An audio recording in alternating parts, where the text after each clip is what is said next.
Aton first LGU press conference para sa nga nga tuig 2012 nga aton gikakalipay nga para sa aton unang LGU press conference aton kaupod and aton talawron nga alkalde sa siyudad Mayor Ronaldo Aquino. So aton before kita magtikang aton ani siya arwan sa niya good afternoon greetings. Mo pahinga kulob sa iyo tanan sa aton media ani ana. Una, nagpapasalamat ang siningan kayo na nagkamay-ada kitsin panahon na kamay-ada sa interview.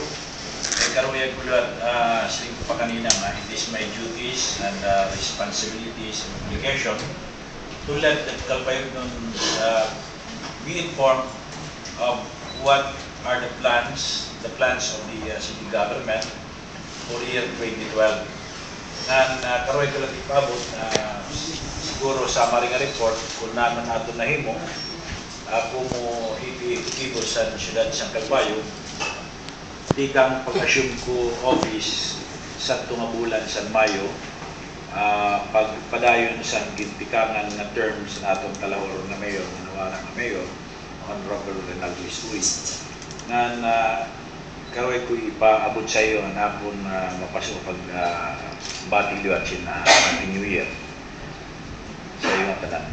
Okay, so for the first question, Mayor, nabanggit mo ano nga damo ato na atong mga naging proyekto para sa Calbayog sa naglabay nga tuig nga damo paghihapon naton para mahihimo yan ang 2012. So pwede hindi mo mabanggit kung na naton iginandam sa imong pamunuan para sa niya nga tuig 2012 nga sa naglabay nga tuig. So mag-recap kita na sa year 2012 as sa 2011 pag-assume ko bilang Chief Executive Siyudad sa Calbayog. Kung iyon na hinumduman sa naglabay nga tuig nagkamay-ada na kung problema ang siyudad sa Calbayog bahin sa remittances una sa GSIS, ang ikaduha sa mga BIR taxes nga withholding taxes nga walay mahirimit nga to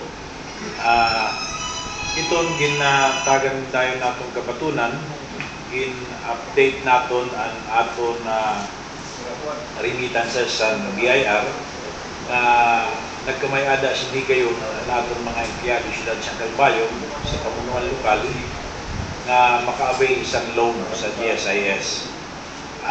Saya na sa pag-assume ko office ang unpaid remittances sa BIR na dalagan sa mga 56 million more or less. Tapos nagkamay-ada kami sa compromise agreement between the BIR Regional Office, si Mr. Espina, na babayaran natin ang aton current na mga BIR taxes nga gindugang liwat natin pagbayad sin monthly amortization ng 2 million para sa mga arrears. Nganya na, I'm happy to note, although dako pa natin backlog, na ibanan natin ini, adin lang natin arrears sa 40 million compared sa ito nga naglabay nga pirang kabulan na sa 50 million plus. So hinahinayan natin ini, nga nasaad ko lang sa iya, na may ibanan lang ini more or less, mga 5 million sa bulan na sa January, tungkol kay kinanglan lang natin magpakita ang gilas sa ira, tungkol kay kumanisira, nagdiniman good na bayadan ng tangatanan. Pero siring ko sa ira nga, di man kaya sa siyudad na bayadan itong natanan ng 40 million. The most important thing is ipakita natin ang natin willingness to settle the amount, settle the account. Naruyag man sira. Usang prioridad natin niya na magkamayada si balance budgeting. Kung iyo na yung luman natin mga casuals, particularly sa mga LSP natin, na-delay the payment na 6 months, 5 months to 6 months antes na ka-receive sa IRA salaries. Nganda po ining kabilinggan sa IRA, considering ang IRA salaries ranging from 5,000 to 6,000. 6,000 ang aton mga local school board teachers, and 5,000 naman aton mga teachers aid na mauliwat ang nag-aayuda sa natin mga maestra bahin sa mga pag-edukasyon sa prep o pre-school. ang mga daycare nga di sa ubos pa. Mo ito na ang aton panwilduhan tungod kay maumangod ang nakaya la sa siyudad sa Calbayog. Gisisiring ko pang balance budgeting, ipa-prioritize natin pagbayad una ang salaries, wages ng empleyado na update na naton, pati ang siring ko pa ang mga casuals naton sa ipa-prioritize magud naton ang LSP, ang CPAG, ang watchmen, ito ng mga permanent casuals, mao naton itatagan si tutok nga unta magkamayada sin balanse o madelay man an 1 month nga delay baga tolerable ni kay tungod kay ang pagpreparar sa aton sa ira DTR kung halimbawa bulan sa February nga sunduhon sa January nga sunduhon February man dito na himong ira nga DTR. So ang 1 month or 2 months tolerable ito sa akong gabahin, pero himo nato ng paagi nga mabalance ko na magkamayada sin guti ay lang nga delay ang ira sweldo. Sa siring ko pa kanina nga balance budgeting, ipa-prioritize nato ng payment nga tanan. Ngani i-sakripisyo nato ng panbayad sa mga contractors, no? Kay ang contractors baga diri ipa-prioritize naton, pero gitatagan naton bugat ang sweldo anay kung may nahibilin, mao na natin ginahatag sa contractors.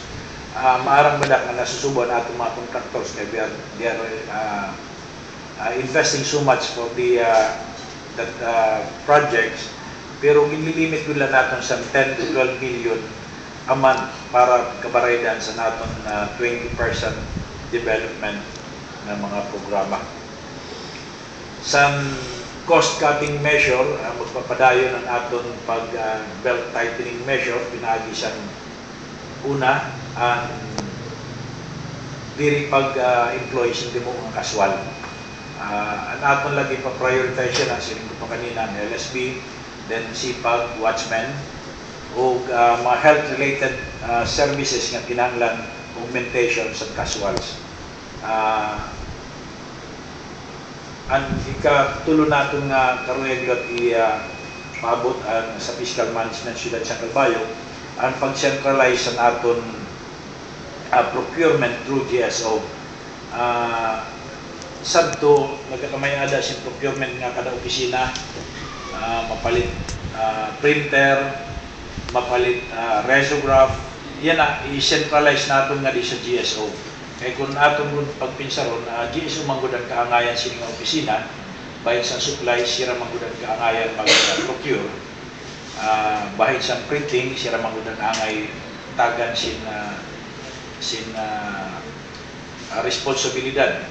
So, ang katakom nga haranida sa iyo, magkamayada siguro sa renovation, ito na natin mag-in printing area. Di na ibubutang natin ang risograph, ang mga printing equipments para usalaan natin tutok. Except budget siguro nga sa sangguniang panlusod na nagkinanglang ko sa printer nga ada sa era opisina. So, iba nga mga opisina nga di manggod ng inanglan kada adlaw sin printing materials, di dinagod sa GSO ang tutok sa tanan. So in that manner, ma-minimize naton ang wastage sa supplies tungod kay di man mag-oversupply kay sakto na hinabo kada opisina may mga supplies na sa printing. So nagsusubra nga ni di na ito naton na account. Kung yan ang sistema siguro nakikita naton tungod kay mamomonitor man sa GSO kung ano ang kulang material sa kada opisina.